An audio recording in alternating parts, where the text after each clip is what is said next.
Welcome to VM Royals మా mother food blog. ఇవాల్టి మన రెసిపీ టమాటో కెచప్. జనరల్గా టమాటో కెచప్ అంటే బయట షాప్స్ నుంచి కొనుక్కొని తెచ్చుకుంటారు కదా. ఇంట్లో ఏ స్నాక్ రెసిపీ చేసినా కంపల్సరీగా పిల్లలకి టమాటో కెచప్ ఉండాల్సిందే. ఈ టమాటో కెచప్ని ఇంట్లో సింపుల్గా ఎలా తయారు చేసుకోవచ్చు, అది కూడా బయట కొన్న కెచప్ టేస్ట్కి ఈక్వల్గా ఉండేలా ఎలా తయారు చేసుకోవచ్చు ఇవాళ నేను మీకు క్లారిటీగా చెప్తాను.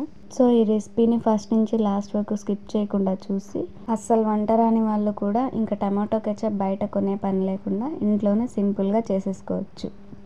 ప్రాసెస్ చూద్దాం. ఈ రెసిపీకి ముందుగా ప్రెషర్ కుక్కర్లో 1/2 kg టమాటోస్ని ఇలా పీసెస్గా కట్ చేసి వేసుకోవాలి.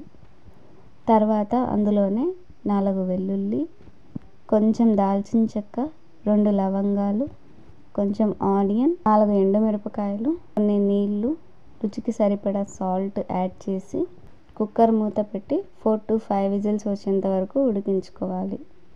5 విజిల్స్ కంప్లీట్ అయ్యాక కాసేపు ఆగి కుక్కర్ ఓపెన్ చేసి చూస్తే టమాటోస్ మెత్తగా ఉడికిపోయాయి. ఇప్పుడు వీటిని మిక్సీ జార్లో వేసి ఫైన్ పేస్ట్గా గ్రైండ్ చేసుకోవాలి.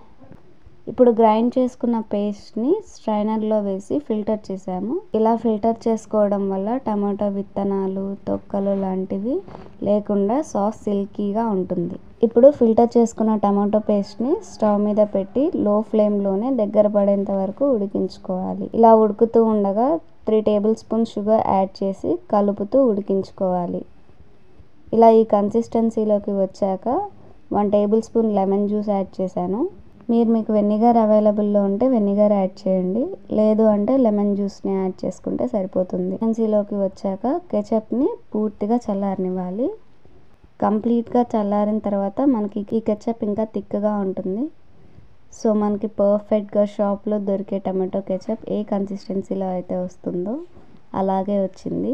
అండ్ కలర్ కూడా పర్ఫెక్ట్గా వచ్చింది. సో ఇలా తయారు చేసుకున్న టమాటో కెచప్ని ఒక 8 బాక్స్లో కానీ గాజు బాటిల్లో స్టోర్ చేసి ఫ్రిడ్జ్లో పెట్టుకుంటే 2-3 నెలల పాటు ఈ టమాటో కెచప్ని వాడుకోవచ్చు.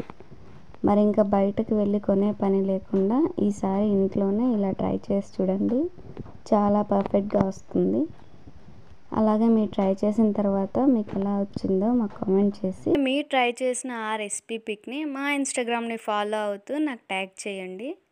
ఈ రెసిపీ పిక్ని మీ ఫ్రెండ్స్తో, రిలేటివ్స్తో, కొలీగ్స్తో షేర్ చేసి మా రెసిపీస్ మీకు ఎలా అనిపిస్తున్నాయో కామెంట్ చేయండి. మమ్మల్ని ఇలాగే ముందుకు నడిపిస్తారని ఆశిస్తూ thank you for watching friends.